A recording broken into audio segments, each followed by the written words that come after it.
अच्छा साथियों, हम भोजपुरी लोकगीत बिरहा गायक जेपी यादव पूजा राज रोशन चैनल पे इस गीत को भेज रहा हूँ।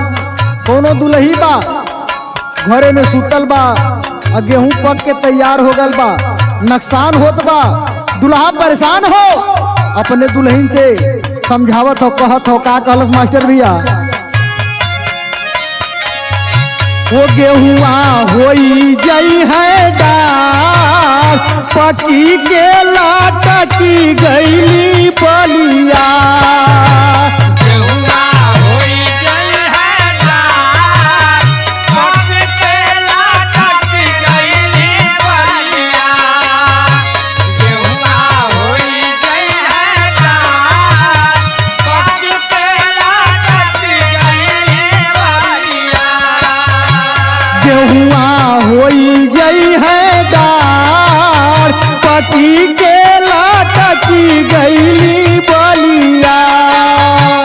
गेहुआ होई जई है डाल, पकी के लाटा की गईली बलिया। गेहुआ होई जई है डाल, पकी के लाटा की गईली बलिया। होई जई है डार गेहुआ होई हो, होई जई है डाल गेहुआ आवे हो। होई जई है डाल गेहुआ आवे हो। होई जई है डार गेहुआ होई जई है डार, पकी के लाटा की गईली बलिया। गेहुआ होई जई है डार, पकी के लाटा की गईली बलिया। गेहुआ होई जई है डाल, पकी के लाटा की गईली बलिया। दुल्हा समझावत हो कि गेहूं पक के बाल लटक गईल बा, और तोहके तनिको चिंता नहीं बा। तोहके पता हो एलिया ही सुना, हाथे हथियार लेला हसुआ तारिया। हाथे हथियार लेला हसुआ तारिया। हाथे हथियार लेला हसुआ तारिया। अरे अब जानी करा मोरी धनी धत चियारिया। अब जानी करा मोरे धन धतियारिया। अब जानी करा मोरे धन धतियारिया। अरे हाथे हथियार लेला हसुआ तारिया। अब जानी करा मोरी धनी दत चियारिया। खाच दिया खेतवा कुलसार हो,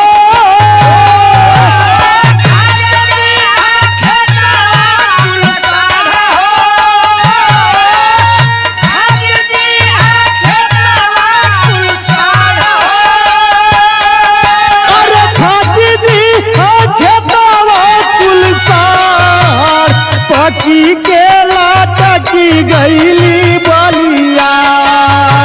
गेहुआ होई जई है डार, पकी के लाटा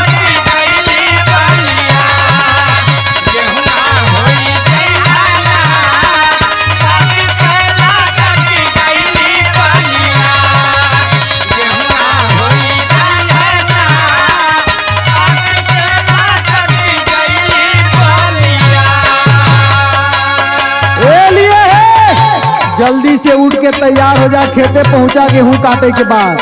अगर गेहूं का कटिया हो जाई तो तोके हम का करब बतावत हो। अरे भूसावा के बेची तोह के झूलानी गढ़ाई बे।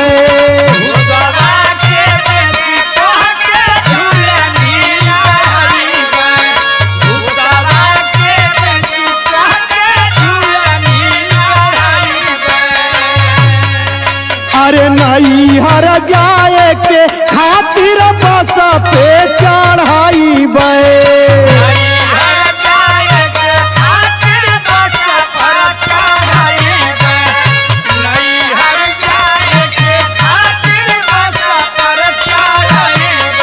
अरे भूसावा के बेची तो के झूलानी गढ़ाई बे।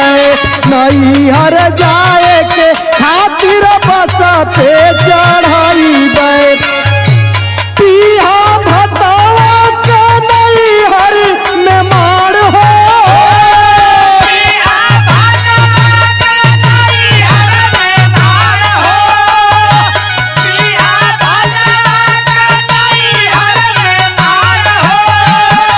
पिया भतावा के नैहर में मार। पकी के लाटकी गईली बलिया। गेहुआ होई गई है दार।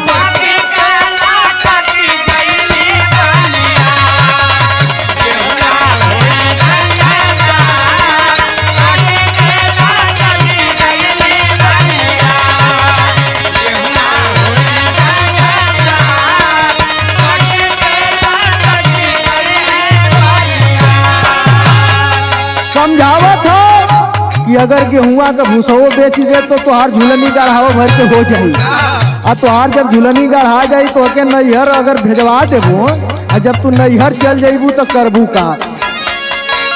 झूलनी पहिरी गोरी खूब झाला कैया।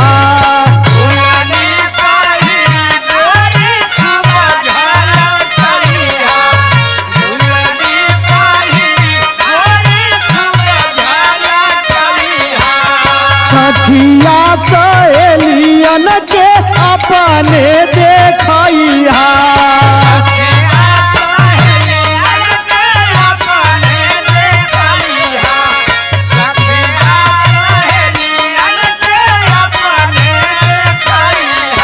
अरे झूलनी पहिरी गोरी खूब झाला कैया।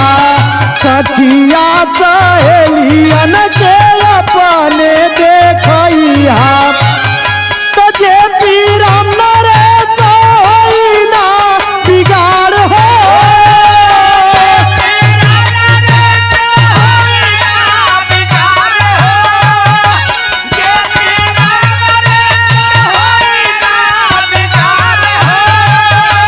जे पीराम नरे कोई ना बिगाड़। पकी के